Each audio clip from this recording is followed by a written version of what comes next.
That brings us to tonight's original, an in-depth reporting on a topic we've been keeping an eye on. And of course, with those new jobs numbers in mind, tonight we're looking at what some of those new hires might be dealing with. Working from home or working from the office. What do you do?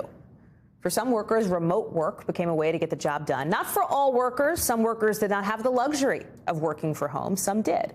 And for those who did, with the pandemic grinding on, you have some corporate offices mapping out their return to office plans as we speak. Come Monday, Apple is expected to start making employees come in at least 3 days a week. And after more than 2 years of being able to work from home, some staffers are pushing back at Apple. They're asking for more flexibility and freedom from the company's leaders. Here's Steve Patterson.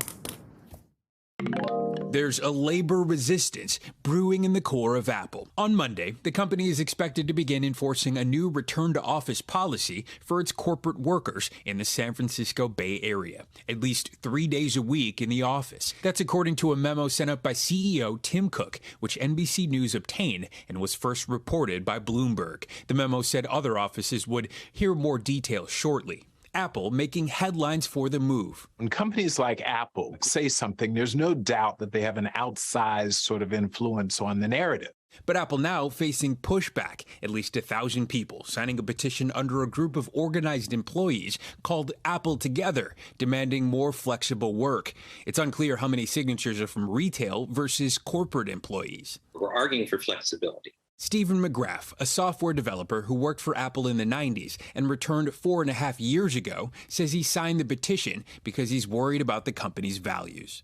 I love Apple as a company, but I'm not enthralled with the policies, and there's been this dissonance between what senior management says and what the rest of the people of Apple are saying to each other. Well, are you considering leaving the company entirely because of this? I will say that in the immediate future, because of the situation with COVID, and because, as you can tell, I'm not the youngest person at Apple, the risk is just too high. Apple did not reply to NBC's request for comment. Some experts say corporate leaders may refuse to budge on return-to-office policies. I am hearing directly from CEOs and major company CHROs that they're going to stick to it. Given that we're slightly in a recession right now, you can find out who are your loyal workers by having this screening mechanism of, say, it's time to return to the mothership. And those who don't, this will allow them to shrink their firms a little through voluntary separations versus firing people. Beyond layoff fears, some experts note that a majority of workers, particularly younger ones, actually want some face-to-face work time. When we survey employees aged 20 to 29, only 24% want to work fully remote. The reason is they want to get the benefits of mentoring. Still, some full-time remote workers have grown used to the flexibility of working from home. According to a June Gallup survey of more than 8,000 workers, the desire to work exclusively from home more than doubled since October 2021. For the work-from-home revolution to persist, it needs to be the case that workers are both productive at home and the firm can verify this productivity. And for Apple loyalists like Stephen, he says working from home is worth fighting for. Even if I don't get what I personally want, I care about the people who are doing the right things. I care about my colleagues.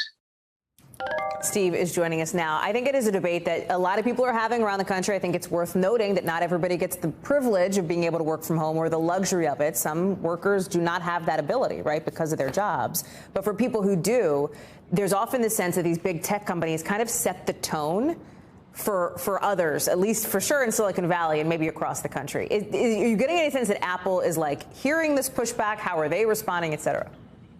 You know, I think a little bit, and I think if it's handled within reason, Hallie, one of the things Stephen, that Apple employee told me in that interview, is that the movement isn't about a complete rejection of returning to work. He agrees that some positions within the company absolutely need in-person collaboration. So it's about finding some of that middle ground that both sides can agree on. And he says, at least based on the Apple of the past, based on the company's first ethos, that they should be able to find that middle ground. But on the other hand, these companies have very big goals. They know productivity. And if they want people back in that office, no matter what, it's going to take a whole lot more than what's being proposed right now to get them to budge.